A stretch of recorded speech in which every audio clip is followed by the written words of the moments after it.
My wife encouraged her best friend to treat me like a safe boyfriend to help her heal from toxic relationships. It got way out of hand, and we all had to sit down and face the consequences together, like sitting on my lap, wanting a ring. My wife and I had known each other for around 20 years. We dated for 9, and we'd been married for 5. We had grown up together, gone through phases of life together, and despite the usual bumps, I'd say we were solid. We loved each other. We were best friends. My wife had a best friend, we'll call her Dee, who had been in her life since the end of high school or early college. They were basically sisters. I had known Dee for just as long, and for most of those years, she had been part of our lives in some way. She had had a really rough go of it with men, emotionally abusive relationships, men who didn't value her, situations where she was treated poorly. She talked to my wife about all of it, and sometimes I was in the room too. I had always tried to be supportive. I wasn't going to lie, it was hard not to feel sympathy when someone had gone through so much, especially when I had known them for so long. But something had changed. A few months ago, Dee ended a particularly toxic relationship. She declared she was going to stay single for a while, focus on herself. That sounded like a healthy move, and we were both supportive of it.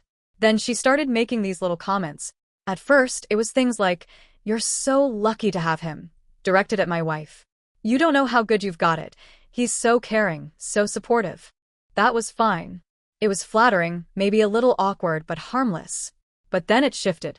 Dee started getting a little too comfortable. She used to greet me with a polite hug or just a friendly hello. Then, when she came over, she sat a little too close on the couch. Once, she put her head on my shoulder while we were watching a movie.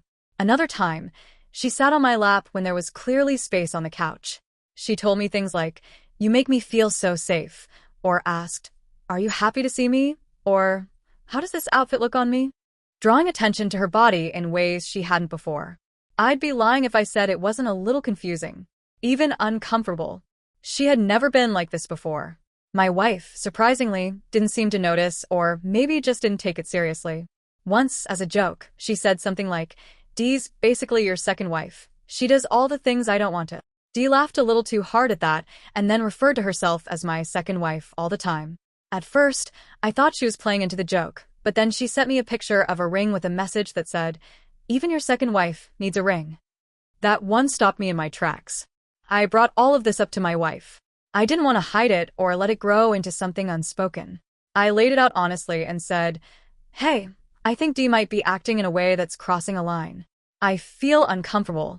I don't want you to think I'm complicit in this or encouraging it in any way." But my wife brushed it off. She said things like, "That's just her," or "She doesn't mean anything by it."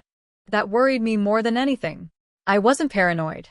I didn't think Dee was evil or manipulative. I thought she was someone who had lacked emotional safety in her relationships and, for the first time, was experiencing what it felt like to be treated decently, even if it wasn't romantic. I feared she was confusing kindness and stability with something deeper. That she was building this quiet fantasy in her head where I was the guy who never left, never yelled, never cheated. And that fantasy was dangerous, not just for her, but for my marriage. I loved my wife. I would never betray her. But I felt like I was watching a slow-motion car crash, and I was the only one seeing it happen. My wife didn't seem to think any boundaries were being crossed. And, because Dee was her best friend, I thought she was hesitant to acknowledge that something could be off. I was in a really uncomfortable spot. I didn't want to alienate my wife's best friend or create drama, but I also couldn't continue to be passive in a situation where someone was clearly pushing emotional and even physical boundaries. I was starting to feel like I was the only one concerned about preserving the integrity of our relationship, and that was a lonely place to be. 2 days later, I had more time to reflect on everything and talk with my wife again. I also wanted to address a few things that came up in the comments and messages I received. So here it goes. First off, regarding the whole sitting on my lap thing, this actually only happened twice, and both times were at parties. The gatherings were packed, and where I was sitting, there weren't any open chairs left. In both cases, I offered Dee my seat out of courtesy, and she responded by thanking me and plopping down on my lap instead. Both times were in full view of my wife, who just laughed it off. I didn't want to make a scene by pushing her off in that moment, especially since my wife seemed unbothered. Instead, I used the first opportunity one got, like needing a drink refill or heading to the bathroom, to move and reset the situation. Second, the inevitable question, Is Dee attractive, and am I attracted to her?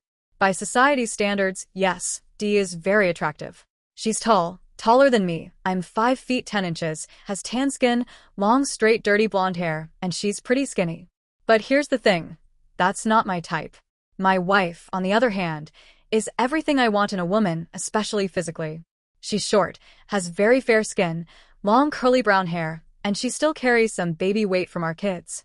She's not what society would call conventionally hot, but she's everything I find beautiful.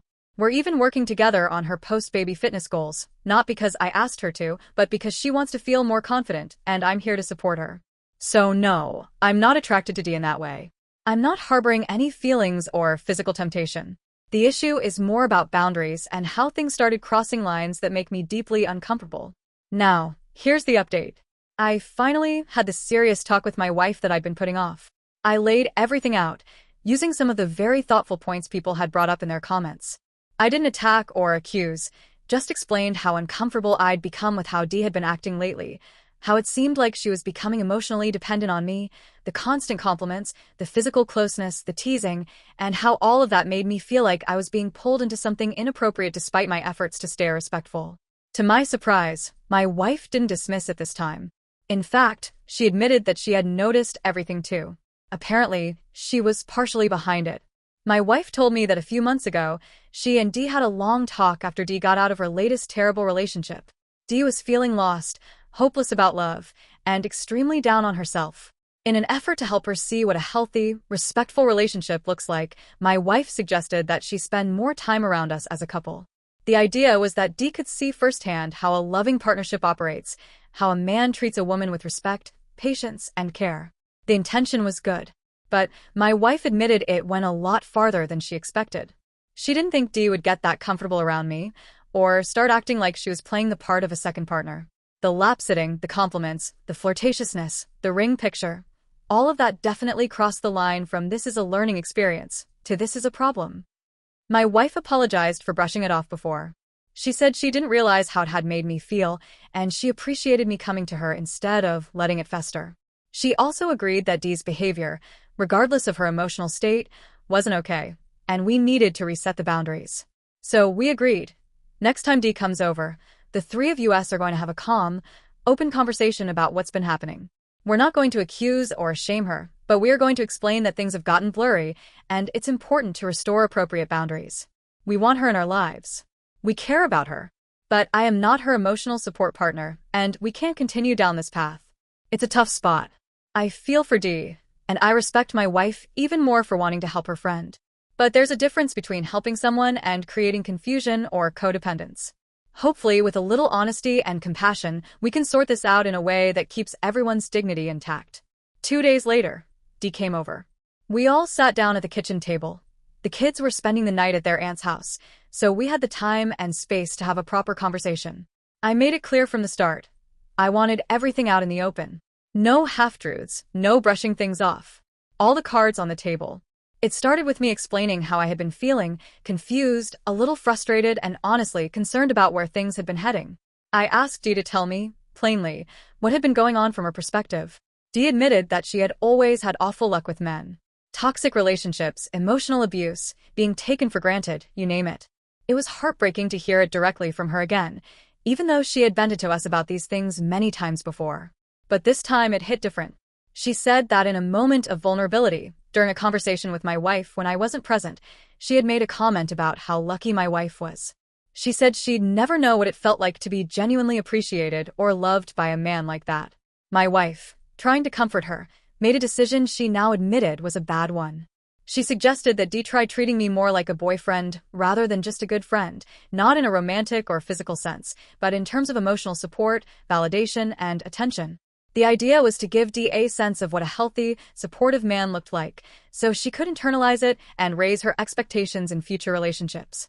Dee said she initially agreed because she thought it would be harmless. But as she started receiving those things, comfort, care, someone who asked how her day was, someone who listened, she started to crave more of it. It made her feel safe and seen in ways she hadn't felt in years. And that craving, she admitted, led her to begin crossing boundaries. That's when things like her sitting on my lap started happening. I remembered both instances clearly. Both had been at parties where there wasn't enough seating. I had offered her my seat out of politeness, and she had taken it, on my lap. At the time, my wife had laughed it off, and I didn't want to make a scene. But in hindsight, those moments weren't as innocent as they first appeared. When Dee sent me the message about wanting a ring because even the second wife needs one, that's when I started to feel like something was seriously off. And, as it turns out, that's also when my wife began realizing the situation had gone too far. My wife admitted that, while she had noticed Dee's behavior shifting, she hadn't initially seen it as a threat or even as problematic. But the mention of the ring, the symbolic step too far, finally made her take a step back. She saw how this little experiment, or lesson for Dee, had started slipping into uncomfortable territory, maybe even emotional entanglement. But she didn't know how to bring it up to me. She was embarrassed that it had gotten this far and afraid that saying something might create more problems. I told both of them, as calmly but firmly as I could, that this situation could have gone very wrong. I stressed how dangerous it is to play with emotional intimacy like this, even with good intentions. This wasn't just a few boundary-crossing moments. This was a potential disaster that could have damaged not just our marriage, but Dee's friendship with us both. This could have ended marriages, broken long-standing friendships, and created rifts that couldn't be undone. I emphasized that if they had just come to me from the start, we could have all worked together on finding healthier, more constructive ways to support Dee. We didn't need to blur lines and put each other in these awkward positions to help her grow. There are therapists, relationship coaches, group chats with trusted friends, so many safer options. Both my wife and Dee apologized genuinely. Dee was visibly shaken and tearful. She admitted that she had gotten emotionally carried away and that the connection she felt, however one-sided, had started to become something she was holding onto too tightly. She never intended to make things weird between us. She just didn't know how to pull herself back once she started leaning in. My wife apologized to both of us. She said she realized how misguided her idea was in retrospect. She had been trying to be a good friend, but had ended up complicating everything. She reassured me that she never felt threatened or jealous. She trusted me completely, but she now understood that her silence had only added to the confusion. We agreed, all three of us, that we'd find a better path forward. Dee would continue to be a part of our lives. She's like family, but with healthier boundaries. We talked about ways she could work on her self-worth, therapy options, and how we could support her as friends, not as stand-ins for what she needs to find in a romantic partner. We're planning to meet again soon to talk through her progress, to be there for her the right way. Not by offering emotional intimacy that doesn't belong in this triangle, but by giving her encouragement, respect, and a safe space to grow into a healthier relationship with herself and future partners. As for me, I was just exhausted. After the talk, I sat down on the couch, cracked open a beer, and just let out a long sigh. Because while things had turned out okay in the end, it was a hell of a ride to get there. And I think we all learned something important. Good intentions don't excuse poor boundaries, and communication really is everything. Guys, if you reached here, that's great. So please, before switching to other or going somewhere, please click on that subscribe button, and also tell me on the comment section, how was the story? Did it could have been better?